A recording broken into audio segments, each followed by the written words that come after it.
Thank you very much for your testimony. And Mr. Martin, you are recognized for 5 minutes. If you turn the mic on and pull that mic right up there. Thank you. Thank you very much, Mr. Chairman. I very much appreciate the opportunity to be here.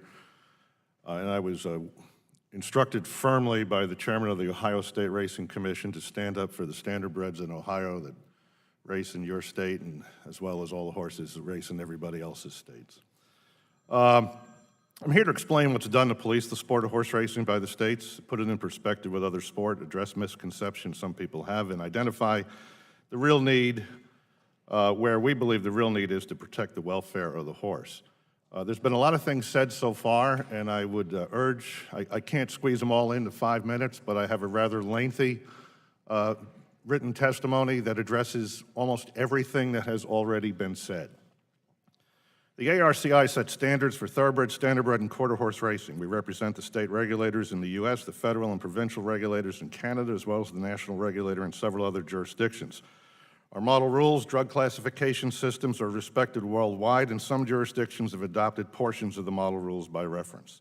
First, let me say that the state racing regulators are totally uniform in prohibiting the presence of performance-enhancing drugs in a horse when it races. Secondly, there's total uniformity in the adoption of a 30-year equine welfare policy to permit a voluntary race day equine welfare treatment known as LASIX. Third, with the exception of 2 states, the drug testing labs are internationally accredited. There is also total uniformity in the use of progressive penalties and substantial uniformity in adoption of testing thresholds for 30 appropriate medications deemed normal and appropriate for equine care. State racing commissions do more testing in racing than any other professional sport. Last year, 354,000 plus biological samples were sent to the labs. By comparison, all of the World Anti-Doping Agency labs tested 300,000 samples, and the U.S. Anti-Doping Agency tested 13,000 samples. Now, to compare the results, compare the programs, you have to look at the results. The clear rate in U.S. Racing Commission testing, USADA testing, and WADA testing is comparable. When you look at the substances being detected by the WADA labs, which are readily available on the internet, you will see that they are not catching anything that the state racing commissions don't catch or have the ability to catch. Does that mean we don't have a challenge? No, we do have a challenge. We've got the same challenge that every other sport has: use of substances that are undetectable or unknown. But based upon the numbers, which are factual and maybe inconvenient for those advocating this bill, horse racing does as good a job or as bad a job as the Olympics or any other sport.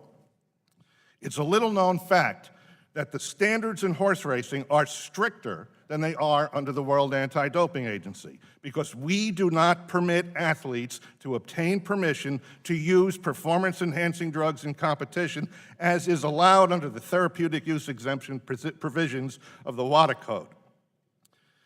According to the 2016 USADA annual report online, they approve about 81% of their use exemption requests, and athletes are given permission to use hormones, stimulants, narcotics, cannabinoids, and a host of other drugs that we would never, ever, ever allow to be in a horse when it races.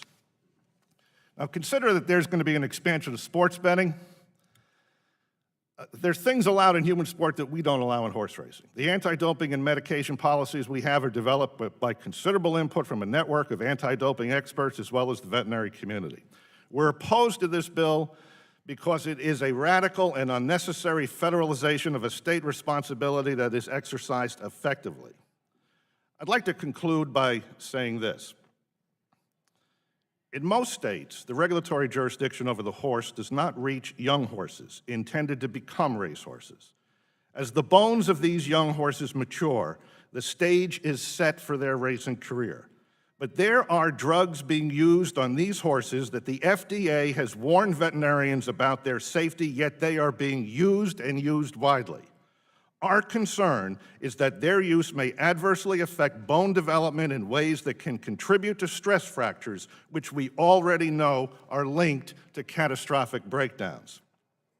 This is the unregulated aspect of the sport, and we believe it needs to be addressed if we are serious about protecting our horses. This is controversial because it starts a discussion and regulating a part of the industry that currently has no regulatory oversight.